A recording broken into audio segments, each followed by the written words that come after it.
Olá, meu amigo, minha amiga, tudo bem com você? Mais uma vez aqui estamos, professor Jean de Química, para aquele nosso encontro de toda semana e hoje dando continuidade aos nossos cálculos estequiométricos. Então, para hoje, chamamos aí de cálculo estequiométrico 2, seria o nosso segundo momento falando sobre estequiometria. Bem, recordando, né, os casos de estequiometria, então coloquei aqui para você. Nós temos os chamados casos simples, né, de problemas estequiométricos. Temos ainda as reações que envolvem rendimento de reação.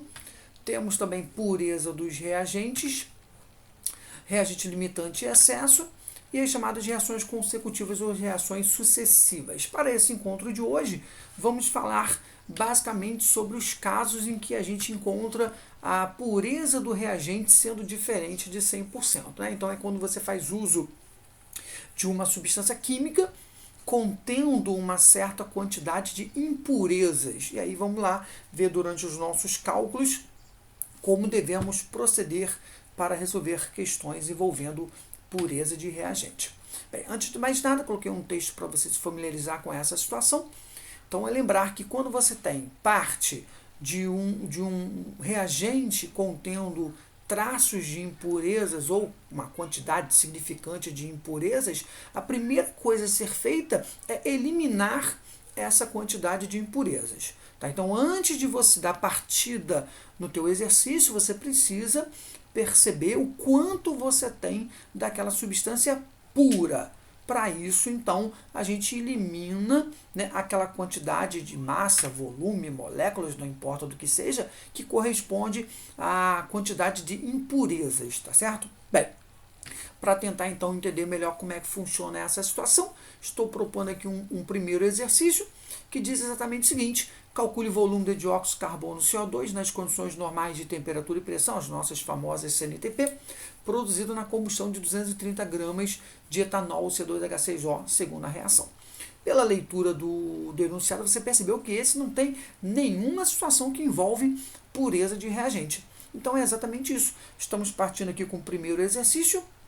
Vamos desenvolver e depois eu vou pegar esse mesmo exercício e vou transformar numa situação que envolva pureza do reagente diferente de 100%. Tá? Então, como é que seria a resolução desse primeiro exercício? Bem, então eu tenho aí a informação que me é dada, 230 gramas do etanol, e ele pede para calcular o volume de CO2 nas CNTP. Então, primeiramente aí a proporção entre as substâncias e abaixo a proporção que me interessa, que seria que a proporção entre o etanol, que é 1 mol de etanol, reage, formando aqui 2 mol de gás carbônico CO2. Então, coloquei aqui embaixo, 1 mol de C2H6O produz 2 mol de CO2. Como eu sei que o etanol está sendo trabalhado com massa em grama, na unidade grama, então eu já rapidamente transformei aqui C2H6O, segundo valores da tabela periódica, a massa molar corresponde a 46 gramas. E já o nosso CO2 gás carbônico, ele pede para calcular o volume na CNTP. Então, o que fizemos? A cada 1 mol na CNTP, o volume corresponde a 22,4 litros. Como eu tenho aqui 2 mol na reação, tá vendo aqui é 2 mol, então é 2 vezes 22,4 litros. Então, cada vez que eu utilizar 46 gramas de etanol, eu vou produzir 44,8 litros de gás carbônico, 2 vezes 22,4. Né?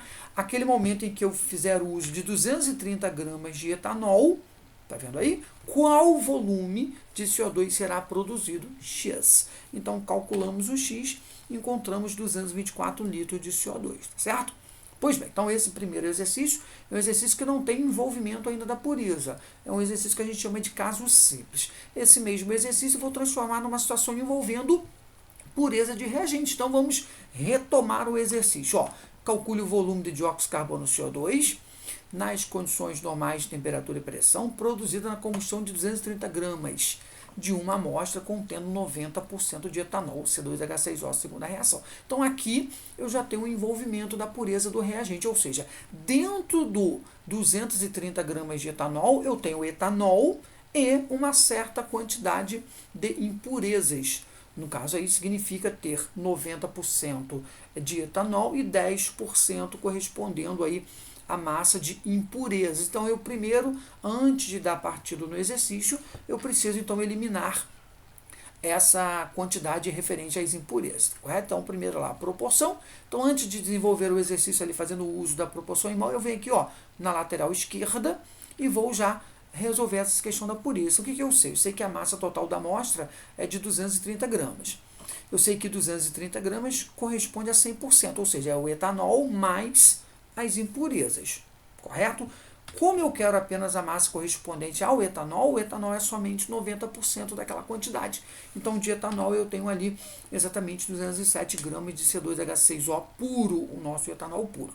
Com esse valor corrigido, aí eu continuo dando partida aqui no meu exercício. Então, eu venho aqui, ó, o mol, 46 gramas, como fizemos no caso anterior, 2 vezes 22,4 litros. Na questão anterior, aqui embaixo nós entramos com 230 gramas de etanol, porque na questão anterior eu só tinha o etanol. Agora não, 230 corresponde ao etanol mais as impurezas. Já joguei as impurezas fora, eu tenho apenas 207 gramas de etanol puro. 207 gramas vai produzir X litros de etanol, ou seja, 201,6 litros de CO2, tá? Então, é uma situação em que você vai trabalhar com o reagente contendo uma determinada quantidade de impurezas. Então, antes de você dar partida no exercício, você vai retira as impurezas e trabalha somente com aquela substância pura, correto? Vamos a um segundo exemplo. Calcule o volume de ozônio O3 formado pela reação de 450 litros de gás oxigênio, segundo a reação abaixo, que se processa nas condições normais de temperatura e pressão CNTP. Então, da mesma forma, eu não tenho nenhuma menção à pureza do reagente. Claro, é um exercício, caso simples, não tem nada de pureza. Então, vamos resolver, vamos desenvolver. Então, tenho ali ó, 450 litros de O2.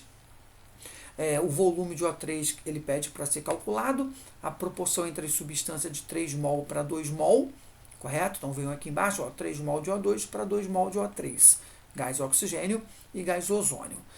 Eu sei que o gás oxigênio vai ser trabalhado em volume litro, juntamente com o O3, com ozônio. Então, aqui eu só vou trabalhar com a unidade volume em litros. Então, eu coloquei aqui, ó, como a reação se processa na CNTP. Então, 3 mol de O2 é 3 vezes 22,4 litros, né? 2 mol de O3, 2 vezes 22,4 litros. Então, quando eu fizer uso desse volume de O2, eu vou produzir essa quantidade de ozônio, O3. Quando eu fizer uso de 450 litros, estou só simplificando aqui, ó, a gente já pode fazer isso na matemática, né? Então, 450 litros de O2, qual o volume a ser produzido? Então, rapidinho você calcula, vai dar 300 litros, correto? Então, desenvolvimento simples, nenhuma menção à pureza do reagente. Então, vamos pegar esse exercício e vamos transformá-lo numa situação que envolva a pureza do reagente, para você poder comparar. Calcule o volume de ozônio O3, formado pela reação de 450 litros, a mesma situação anterior, de ar, preste atenção, de ar atmosférico contendo 22% de gás oxigênio. Percebeu? Então, esse 450 litros aqui não é o volume do oxigênio, e sim o volume do ar atmosférico, que, por sua vez, contém 22% de oxigênio. Então, coloquei aqui para você os dados do exercício, a proporção. Antes de resolver, eu venho aqui do lado e vou fazer essa correção. Então, 450 litros é o volume total, é 100%. Certo? 22% é apenas a quantidade referente ao oxigênio, gás oxigênio. Isso vai dar exatamente 99 litros de O2 puro. Aí agora a gente finaliza o exercício. 3 vezes 22,4 litros de O2, aqui em cima, ó, tá vendo? Ó, 3 mol de O2 vai produzir 2 mol de O3, 2 vezes 22,4 litros. 99 litros de O2 vai produzir Y de volume de ozônio, o nosso O3, tá certo? Calculado, você vai encontrar em um valor de 66 litros de O3, tá vendo? Então, é um exercício que fala sobre pureza do reagente, ok? Mais um exemplo, esse agora é um exemplo já direto, calcule o volume em litros de CO2 medido na CNTP, obtido pela pirólise de 600 gramas de carbonato de cálcio contendo 75% de pureza. Então, é aquilo que nós já vimos nos casos anteriores. Eu tenho aí que a pureza do reagente é 75%, 600 gramas é a massa da amostra. A amostra é o total carbonato com as impurezas, né? Então, eu coloquei aí 600 gramas corresponde a 100%, assim como 75% corresponde a X gramas. Né? Então, no caso aí, eu vou ter 450 gramas de carbonato puro, carbonato de cálcio, certo? Agora, então, eu vou partir para o desenvolvimento da questão. Ele pede para calcular o volume de gás carbônico, né, produzido a partir dessa massa de carbonato de cálcio. Então, coloquei lá, ó, segundo a tabela periódica, o carbonato de cálcio nosso, CaCO3, ele tem uma massa molar de 100 gramas, 100 grama-mol, né? Carbono é 40, cálcio é 40, perdoe-me, carbono 12, oxigênio 16 vezes 3 dá 48. Então, 40 mais 12 mais 48 vai dar 100 grama-mol. O CO2 ele quer calcular volume do CO2, então já transformei aqui para condições CNDP, 22,4 litros. 450 gramas. 450 gramas do camarada puro, carbonato de cálcio, vai produzir Y litros de CO2. O Y dá exatamente 100,8 litros de gás carbônico, gabarito letra C, tá bom? Meu querido, minha querida, você que me acompanhou até aqui, obrigado por sua atenção, por seu carinho. Estamos trabalhando as questões envolvendo estequiometria. Então, no encontro de hoje, apresentamos a questão que fala sobre pureza dos reagentes, ok? Forte abraço, tudo de bom, saúde e paz.